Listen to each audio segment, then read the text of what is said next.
বন্ধুরা এই তো গাছ থেকে এখনই আমি টাটকা টাটকা সজনে ফুল পেড়ে নিয়ে আসলাম। দেখো তো এই ফুলগুলো আমি এখন বেছে নেব সুন্দর করে। তো বন্ধুরা সজনে ফুল অনেকই ভালো উপকারিতা শরীরের জন্য। যাদের ডায়াবেটিস আছে তাদের জন্য তো খুবই ভালো, এমনকি সজনে পাতাও অনেক ভালো। তো এই আজকে সজনে ফুল দিয়ে আমি একটা রেসিপি করব বন্ধুরা, দেখতে থাকো।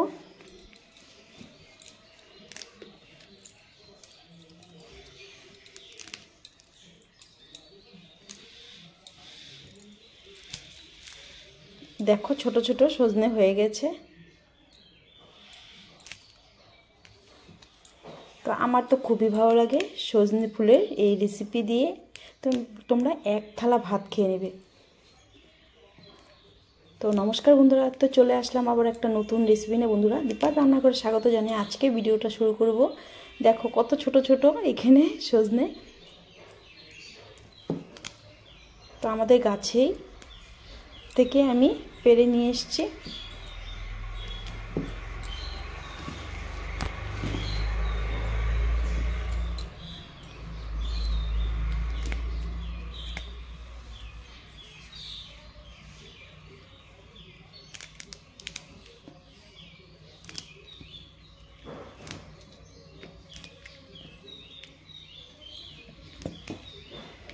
তো দীপার রান্নাঘরে স্বাগত জানিয়ে আজকের ভিডিওটা আমি শুরু করলাম। দেখতে থাকো বন্ধুরা, পুরো ভিডিও স্কিপ না করে।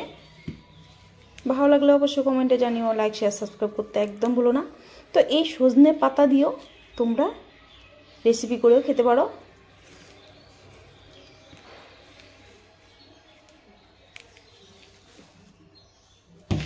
একটা ডালা আমার বাছা হয়ে গেছে, তো এটাতে আছে কিছুটা ফুল, আমি এখানে থেকেও নেব।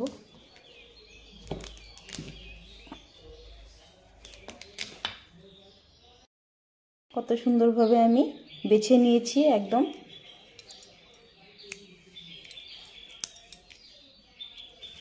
তো দেখতে থাকো বন্ধুরা কি বানাতে চলছি রেসিপি। ফুলটাকে ভালোভাবে ধুয়ে পরিষ্কার করে নেব। তো এমনি পরিষ্কারই আছে, তো তাও আমি একটু ধুয়ে নেব। এখানে আমি 5 চামচের মতো বেসন আর দিয়ে দিব চালের গুঁড়ো। এই মাপে চালের গুঁড়ো দিয়ে দিলাম। আর দিয়ে দিব পরিমাণ মতো নুন, রঙের জন্য হলুদ গুঁড়ো। তো এভাবে আমি শুকনো উপকরণের সাথে আমি সুন্দরভাবে এইভাবে মেখে নেব। তো প্রথমে আমি জল ব্যবহার করব না বন্ধুরা, সুন্দর করে আমি হাত দিয়ে এইভাবে চেপে চেপে একটু মেখে নেব প্রথমে। তো মাখার সময় কিছুটা সময় মাখার পরে যদি বুঝি আমার এখানে জল লাগবে, তখন আমি জল ব্যবহার করব। তো ফুলটা ধুয়ে রেখেছিলাম, তো ফুলের কিছুটা জল আছে, তো এখন আমি কিছুটা জল ব্যবহার করব। ক্যামেরা আমি সামান্য লঙ্কার গুঁড়ো দিয়েছি। তো এখন দেখো সামান্য পরিমাণে আমি জল দিয়েছি। এখন আমি এভাবে রেখে নেব। তো এখানে আমি আরেকটু জল ব্যবহার করব।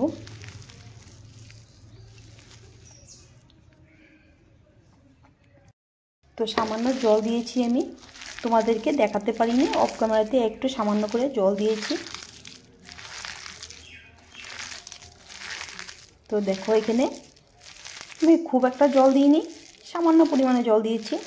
দেখো খুব সুন্দরভাবে আমার বাইন্ড করা হয়ে গেছে।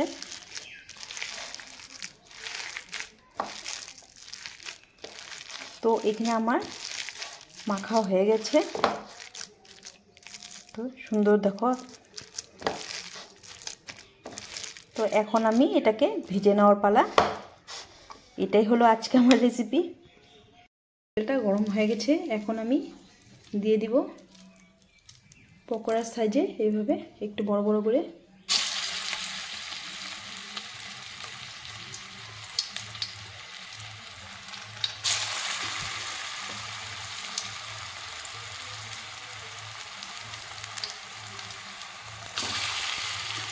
তো এইভাবে আমি ভেজে নেব। তো আজকে যেখান থেকে আমার ভিডিওটা দেখছো অবশ্যই আমার চ্যানেলটিকে সাবস্ক্রাইব করে পাশে থাকা বেল আইকন প্রেস করে দিও, যাতে আমার ভিডিও আপলোড করার সাথে সাথে তোমার নোটিফিকেশান পেয়ে যাও বন্ধুরা।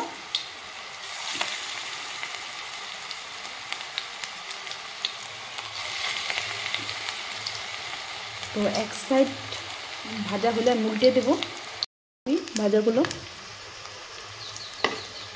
দেখো কত সুন্দরভাবে হয়ে গেছে, একটু লেগেও যায়নি। গরম ভাতের সাথে একদম জমে যায় এই বড়াগুলো খেতে বন্ধুরা, তোমরা অবশ্যই ট্রাই করো এইভাবে। তো সজনে তো সবাই খাও, তো সজনে ফুলের এইভাবে পকোড়া বানিয়ে খেয়ে দেখো বন্ধুরা, খুবই ভালো খেতে আর শরীরের জন্য অনেক উপকারিতা আছে। তো এইভাবে আমি সবগুলো পকোড়া ভেজে নেব।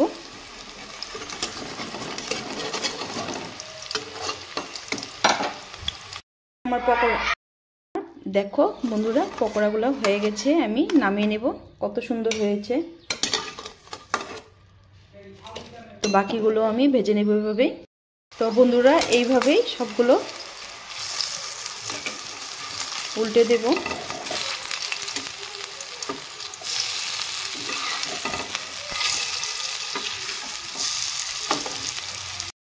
এখানে আমার সবগুলো পকোড়া রেডি হয়ে গেছে, আমি সার্ভ করে তোমাদেরকে দেখাচ্ছি। দেখো কত সুন্দর হয়েছে আমার সজনে ফুলের পকোড়া, একদম দুর্দান্ত লাগে গরম ভাতের সাথে। তো সার্ভ করে তোমাদেরকে দেখাচ্ছি, একদম কড়কড়া, ভিতরে মুচমুচে হয়েছে। তো বন্ধুরা আজকে ভিডিওটা যদি ভালো লাগে থাকে অবশ্যই আমার চ্যানেলটিকে সাবস্ক্রাইব করে পাশে থাকা বেল আইকন প্রেস করে দিও। লাইক শেয়ার সাবস্ক্রাইব করতে একদম ভুলো না বন্ধুরা। তো আজকে ভিডিওটা আমি এখানেই শেষ করব, দেখা হবে নেক্সট ভিডিওতে। ভালো থেকো, সুস্থ থেকো, টাটা।